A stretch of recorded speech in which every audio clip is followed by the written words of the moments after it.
જય માતાજી મિત્રો, આજે એક નવા વિડીયોમાં તમારું સ્વાગત છે. આજે આપણે બનાવવાના છે ચૂરમાના લાડુ. ચૂરમાના લાડુ બનાવવા માટે આપણે એક બાઉલમાં લોટ ચાળી લીધો છે અને આપણે તેમાં 3 પાવડા જેટલું તેમાં મોરણ એડ કરી દેવાનું છે. મોરણ એડ કરવાથી આપણા લાડવા એકદમ મોંમાં મૂકે અને ઓગળી જાય તેવા એકદમ ટેસ્ટી બને છે. તો આપણે તેમાં તેલ એડ કરી દીધું છે. તો હવે મિત્રો આપણે તેને હાથના મદદથી આ રીતના મોરણને મિક્સ કરી લેવાનું છે. મિત્રો આપણે મુઠ્ઠી પડતું મોરણ લેવાનું છે. તો આપણું મોરણ છે તે એકદમ તૈયાર થઈ ચૂક્યું છે. આ રીતના આપણે મુઠ્ઠીમાં લો અને આ રીતના તૈયાર થાય એ રીતના આપણે મુઠ્ઠી પડતું મોરણ લેવાનું છે. તો હવે મિત્રો આપણે તેમાં થોડું થોડું પાણી એડ કરીને લોટને વ્યવસ્થિત મસળી લેવાનો છે. મિત્રો લોટને આપણે ઢીલો નથી બાંધવાનો, એકદમ કઠણ જ બાંધવાનો છે કે જેના લીધેથી આપણી ભાખરી વ્યવસ્થિત બને. તો મિત્રો એક વાતનું ખાસ ધ્યાન રાખજો કે આપણે તેમાં મીઠું એડ કરવાનું નથી. બનાવેલી છે ભાખરી પરંતુ મીઠું નથી એડ કરવાનું. તો મિત્રો આપણો લોટ બંધાઈને તૈયાર થઈ ચૂક્યો છે. તો હવે આપણે સૌપ્રથમ ગેસની ફ્લેમ ચાલુ કરીને તેના ઉપર એક રોટીને મૂકી દઈશું. ત્યારબાદ આપણે મિત્રો તેને થોડી વાર માટે તપવા દઈશું. ત્યાર પછી આપણે મિત્રો જે લોટ તૈયાર કર્યો હતો તેની આપણે ભાખરી બનાવી લઈશું.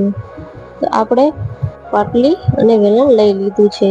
તો હવે લોટનો આપણે વ્યવસ્થિત હાથ વડે લુઓ બનાવી લેવાનો છે. તો તમે જોઈ શકો છો કે આપણે લોટ એકદમ કઠણ લીધો છે. મિત્રો આપણે નીચે લોટ ના ભભરાવો પડે અને એકદમ લોટ વગેરે વણાય તેટલો લોટ આપણે કઠણ રાખવાનો છે. અહીંયા મેં ઘઉંનો જાડા લોટનો ઉપયોગ કર્યો છે.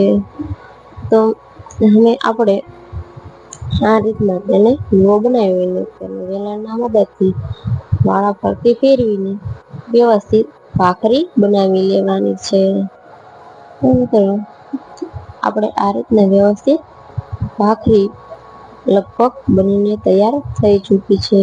તો મિત્રો ભાખરી આપણે એકદમ જાડી જ રાખવાની છે, પતલી નથી કરવાની, નહીતર તો આપણે જે તેનો ભૂકો બનાવશું તેમાં તે વ્યવસ્થિત ભાંગશે નહીં.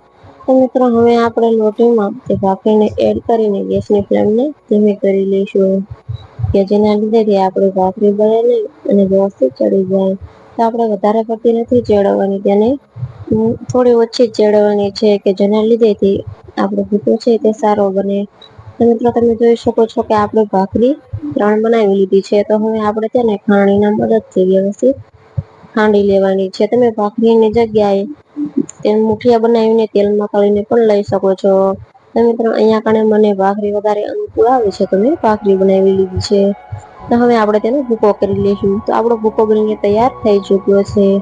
તો મિત્રો ચૂરમું બનાવવા માટે આપણે એક વાટકામાં તેલ અને એક વાટકામાં ગોળ લઈ લીધો છે. આપણે જેટલો ભૂકો લીધો હતો તેનો અડધો કરતાં પણ ઓછું આપણે તેલ લેવાનું છે. તો મિત્રો તેલને આપણે કડાઈમાં એડ કરી દેવાનું છે.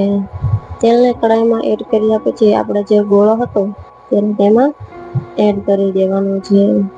તો મિત્રો હવે આપણે તેમાં ગોળ એડ કરી દઈશું. ગોળ એડ કર્યા પછી આપણે તાવીથાના મદદથી તેને વ્યવસ્થિત હલાવી લેવાનું છે.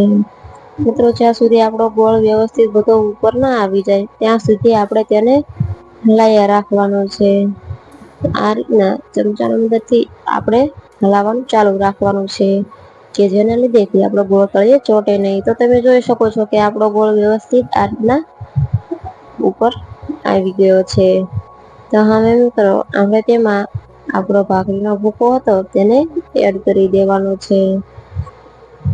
તો આપણે હળવે હળવે ભૂકાને એડ કરતા જવાનું છે અને તાવીથાના મદદથી આ રીતના હલાવતું રહેવાનું છે. તો મિત્રો આપણે જે બાકીનો ભૂકો હતો તે પણ હવે એમાં એડ કરી લેવાનો છે. અહીંયા મેં બધો જ ભૂકો વ્યવસ્થિત એડ કરી લીધો છે. તો હવે તાવીથાના મદદથી આપણે આપણું ચૂરમું છે તે વ્યવસ્થિત બનાવી લેવાનું છે. તો મિત્રો આપણું ચૂરમું છે તે લગભગ બની જવા આવ્યું છે.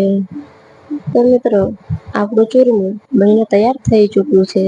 જો મારો વિડીયો તમને ગમ્યો હોય તો તમે લાઈક કરો, શેર કરો અને સબસ્ક્રાઈબ કરવાનું ભૂલતા નહીં. તો મિત્રો હવે આપણે આ રીતના લાડુ બનાવી લીધા છે.